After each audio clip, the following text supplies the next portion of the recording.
That cutlery is slightly crooked, Gareth said. I craned my neck to look at him. Well, you can manipulate objects. You fix it. The Grey sisters would be here any moment for dinner, and Gareth's inner host was kicking in, which only served to fray my nerves. We hadn't seen the sisters in a long time, and I was anxious to hear all about their adventures. Are you sure about these plates? Maybe we should have opted for a different pattern. Gareth scrutinized the table settings as though contemplating the sterility of surgical tools. These are the only plates we have, I said. If you think we need a different design, then you're going to have to find a way to magically change them. The vampire ghost hovered at the foot of the table. You're the one with magical powers. Yes, but I didn't have time to figure out a spell that would make this table setting more appealing to the Grey sisters. I tried to exercise patience because I knew Gareth was keen to see Lyra. The two had developed a close bond ever since she helped him develop what I refer to as his poltergeist skills. The middle sister had helped him learn to manipulate solid objects, a skill from which Daniel and I benefited now. I don't think we should have trusted the Cloud Kisser to cook the main meal, Gareth said. He seemed hell-bent on criticizing every aspect of the evening, from the cutlery to the food preparation to the length of the flames emanating from the fireplace.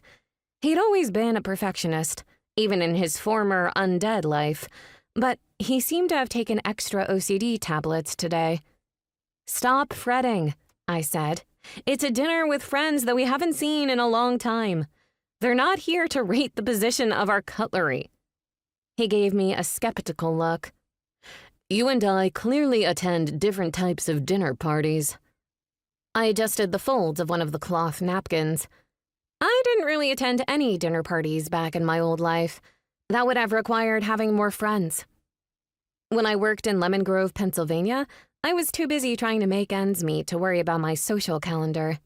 Although I'd been a lawyer, it wasn't the fancy corporate kind with a fat paycheck. I'd rented an apartment and generally kept to myself. Only through my therapy sessions with Dr. Hall did I come to realize that I'd worked hard to keep people at arm's length because I was afraid of losing them. Some people put up walls through aggressive or undesirable behavior. I had put up walls by hiding and not making any effort. Of course, all that changed when I got lost on a drive in the Poconos and found myself in Spellbound.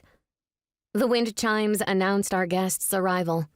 Gareth's form dissipated, and I knew he was hoping to beat me to the door.